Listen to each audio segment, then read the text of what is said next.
오늘도 이사야서 39장에 기록된 이 말씀을 통해서 하나님께서 주시는 은혜를 우리가 함께 나누기를 원합니다.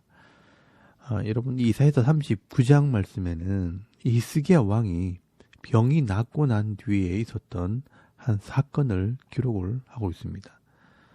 여러분, 이사야서 39장 1절 말씀에 보시면 이 바벨론의 왕이 히스기야 왕에게 사신을 보내어 예물을 드리는 장면이 기록이 되어 있습니다. 이것을 보면 그 당시 이스라엘의 주위에 있는 나라들의 이 국제 정세와 움직임을 좀 알 수 있습니다. 이 당시에 북쪽의 아수르가 이 강대한 나라를 이루면서 이 주위에 있는 나라들을 점령을 하고 다 속국으로 만들기 시작합니다. 그리고 북쪽 이스라엘을 점령을 하고 이 남쪽 유다를 치러 왔다가 하나님께서 이 아수르의 군사를 하루아침에 죽이시는 바람에 이 아수르는 혼란에 빠지게 됩니다. 여러분, 이 아수르의 정규 군사들 18만 5천 명이 다 죽었고 그 왕이 아들에게 반역을 당해 죽었기 때문에 이 아수르는 이빨 빠진 호랑이가 된 것입니다. 그래서 이 주위에 있는 나라들이 하나둘씩 일어나서 이 아수르를 넘보게 되는데 그 중에 한 나라가 바로 이 당시 아수르의 속국으로 있던 바벨론이라는 나라였습니다. 그런데 이 바벨론 왕이 생각할 때 이 아수르를 치는 것은 이제 어려운 문제가 아니지만 이 아수르를 하루아침에 무너뜨린 이 이스라엘이 궁금한 것입니다. 도대체 이스라엘이라는 나라가 얼마나 강하기에 그 강대한 아수르의 정규 군사 18만 5천 명을 하루아침에 무너뜨렸는가? 이 바벨론의 입장에서는 이 아수르를 이긴다고 해도 이스라엘이 두려운 것입니다.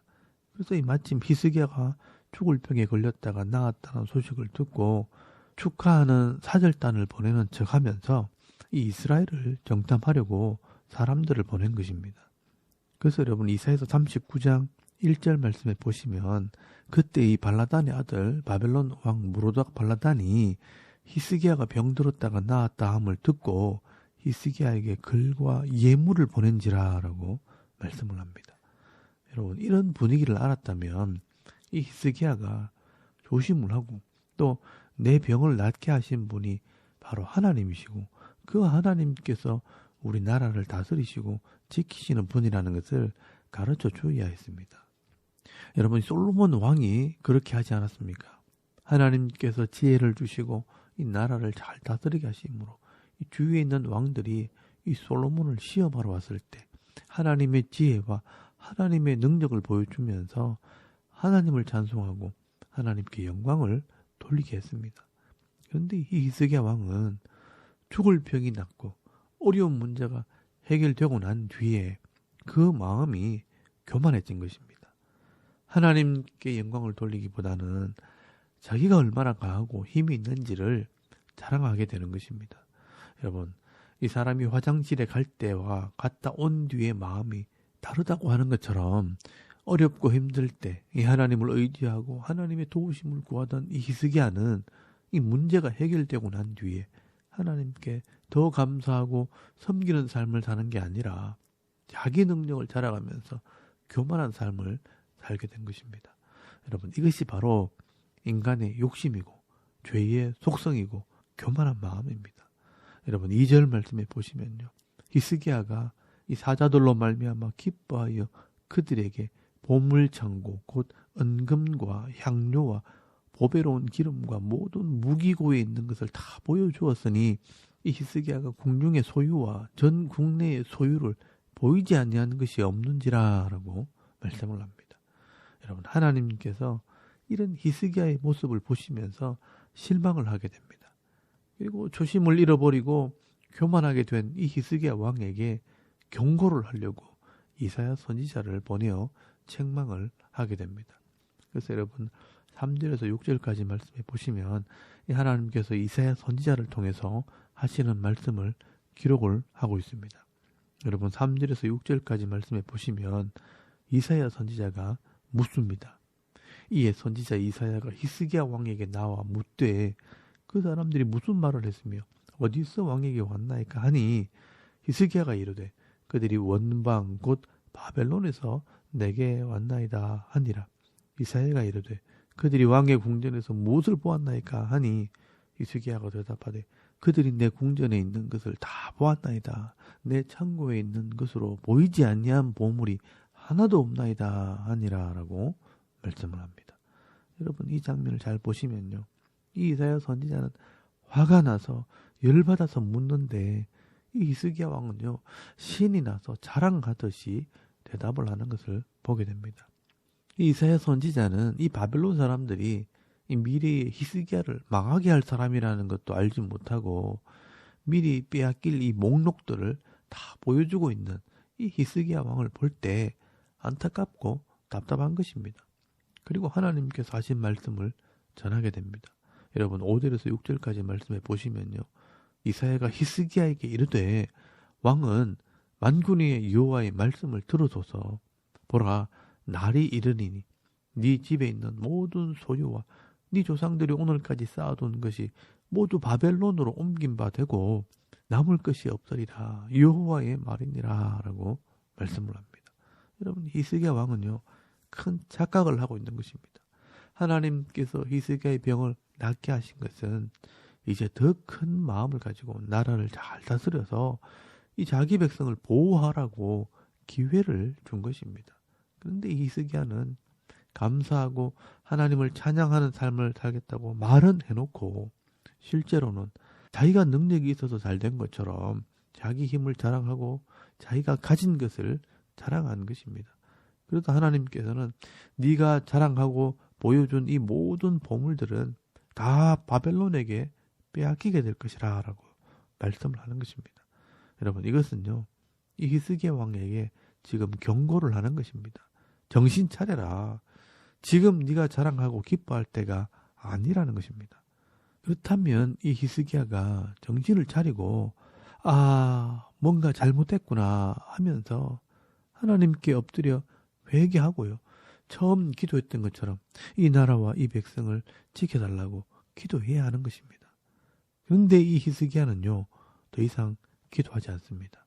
하나님께서 분명히 15년을 지켜주신다고 약속을 했기 때문에 적어도 내가 살아있는 동안에는 이 나라는 망하는 일이 없을 것이다 하면서 안일한 마음을 가지게 됩니다.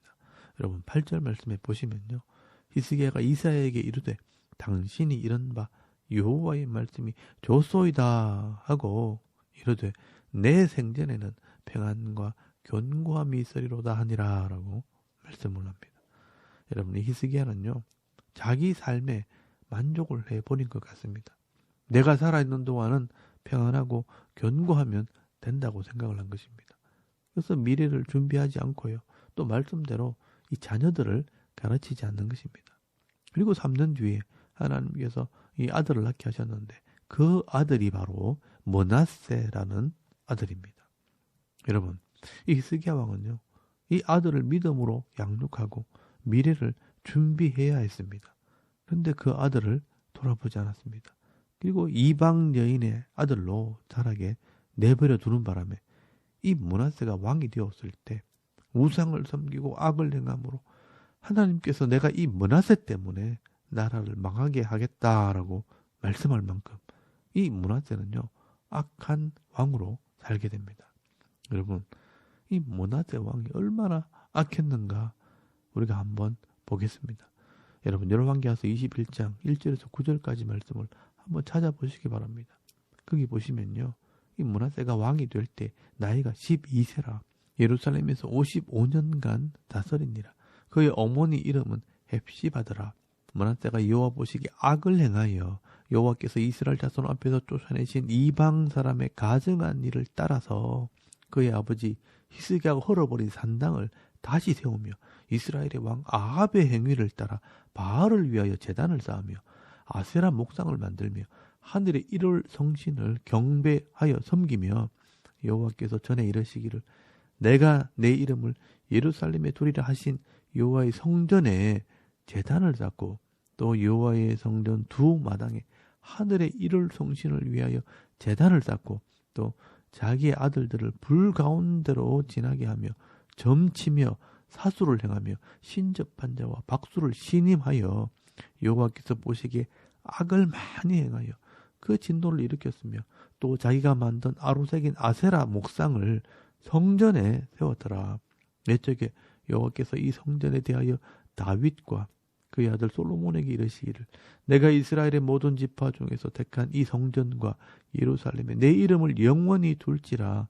만일 이스라엘이 나의 모든 명령과 나의 종 모세가 명령한 모든 율법을 지켜 행하면 내가 그들의 발로 다시는 그의 조상에게 준 땅에서 떠나 유리하지 아니하게 하리라 하셨으나 이 백성이 듣지 아니하였고 므낫세의 꾀물 받고 악을 행한 것이 여호와께서 이스라엘 자손 앞에서 멸하신 여러 민족보다 더 심하였더라라고 말씀을 합니다. 여러분 이때 이 므낫세 왕의 나이가 12살이었습니다. 여러분 12살 먹은 왕이 이런 악한 일을 행할 수 있다고 생각하십니까? 이 여호와의 성전에다가 온갖 우상의 제단을 쌓아놓고 신접한 자 박수를 믿고 따라가는 것은 그의 어머니가 이방 여인이기 때문입니다. 여러분 이 히스기야는요 하나님께서 경고하셨음에도 불구하고 내가 살아있는 동안 평안하면 된다고 하면서 이 자기 아들에게 하나님 말씀을 가르치지 않았고요. 또 잘못된 것을 바로잡지도 않았다는 것입니다. 그냥 자기 아들이 이방 여인의 손에 자라도록 내버려 둔 것입니다. 오죽했으면 하나님께서 이 므낫세 때문에 이 이스라엘을 버리겠다고 말씀을 하셨겠습니까? 여러분 열왕기하서 23장 26절에서 27절까지 말씀을 한번 찾아보시기 바랍니다. 거기 보시면요. 그러나 여호와께서 유다를 향하여 내리신 그 크게 타오르는 진노를 돌이키지 아니하셨으니 이는 므낫세가 여호와를 경노하게 한 그 모든 경노 때문이라. 여호와께서 이르시되 내가 이스라엘을 물리친 것 같이 유다도 내 앞에서 물리치며 내가 택한 이 성 예루살렘과 내 이름을 거기에 두리라 한 이 성전을 버리리라 하셨더라라고 말씀을 합니다. 여러분 하나님께서 히스기야가 기도할 때 내가 나를 위해 이 다윗을 위해 예루살렘을 지켜주겠다라고 말씀을 하셨습니다. 그런데 하나님께서 이 므낫세 때문에 이 예루살렘 성과 성전을 버리겠다고 지금 말씀을 하는 것입니다. 여러분 이런 모습을 볼 때 이 히스기야 왕은요 큰 위기를 극복한 왕으로 죽을 병이 걸렸다가 나은 왕으로 유명하게 되었지만 다음 세대를 준비하지 못한 왕이었고요. 먼 장래를 준비하지 못한 안일한 왕으로 남게 된 것입니다. 여러분 히스기야의 교훈은요. 자기 때 평안을 누리는 것도 좋지만 조금 더 멀리 보는 이 영적인 눈이 필요하다는 것을 말씀을 하고 있는 것입니다. 여러분 이 히스기야가 받은 은혜와 복이 자기 후손과 자녀들에게 넘어가게 하기 위해서는 다음 세대 사람들에게 하나님을 알게 하고 이 하나님 말씀을 가르칠 뿐 아니라 하나님을 경외하는 자로 키웠어야 하는 것입니다. 여러분 이사야서 38장 19절 말씀에 보시면 이 히스기야가 말을 합니다. 오직 산자 곧 산자는 오늘 내가 하는 것과 같이 주께 감사하며 주의 신실을 아버지가 그의 자녀에게 알게 하리다 라고 말씀을 하게 됩니다. 여러분 히스기야가 은혜를 입었을 때 살아있는 자는 하나님께 감사하고 하나님의 선하심을 아버지가 자녀에게 가르치고 알게 할 것이라 라고 다짐을 해놓고 이 히스기야는요 그 약속을 지키지 않았습니다. 우리가 은혜의 삶을 살고 있다면 그 자녀들에게 또 후손들에게 그 은혜와 복을 누릴 수 있도록 하나님을 가르치고 하나님의 신실함을 전해야 하는 것입니다.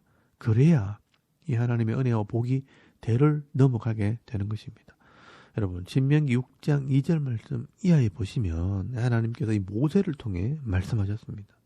너와 네 아들과 네 손자들이 평생에 하나님 여호와를 경외하며 하나님의 율법을 행하도록 부지런히 가르치라라고 명령을 하고 있습니다.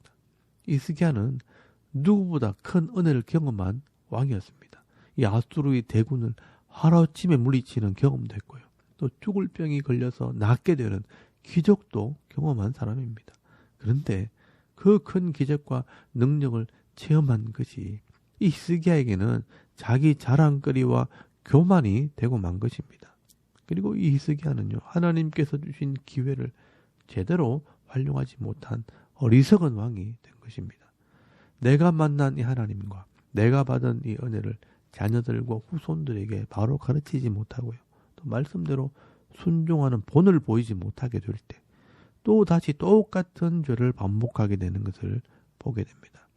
여러분, 오늘도 우리가 이 히스기야의 이 나태함과 이 교만함 때문에 책망을 받는 이 모습을 보면서 이 신앙의 교훈을 얻을 수 있길 바랍니다. 오늘 우리는요, 이런 실수와 이런 잘못을 따라가지 않기를 바랍니다. 내게 주신 은혜가 있다면 감사하시고요. 또 이 은혜를 세상 사람들에게 증거하고 또 내 자녀들에게 알게 하고 잘 가르침으로 대대로 복을 받는 이 믿음의 가정, 믿음의 가문을 이루며 살아갈 수 있는 저와 여러분의 이런 영적인 삶의 모습이 될 수 있기를 주의 이름으로 축원합니다. 아멘. 우리 잠깐 기도드리겠습니다. 이 하나님의 은혜를 잃어버리지 않고 증거하고 알게 하는 삶을 살게 하옵소서. 또 이 나라 이 민족이 하나님을 경외함으로 복을 받고요. 이 교회가 사명을 감당함으로 은혜를 누리도록 여러분 기도하시고요. 우리 가정과 자녀들을 위해 또 개인의 기도 제목을 따라 기도하고 오늘 하루 삶을 또 시작할 수 있길 바랍니다. 다 같이 우리 하나님께 한번 기도드리겠습니다. 살아계신 하나님 은혜를 참 감사합니다. 오늘 이 아침에 하나님을 우리가 예배하게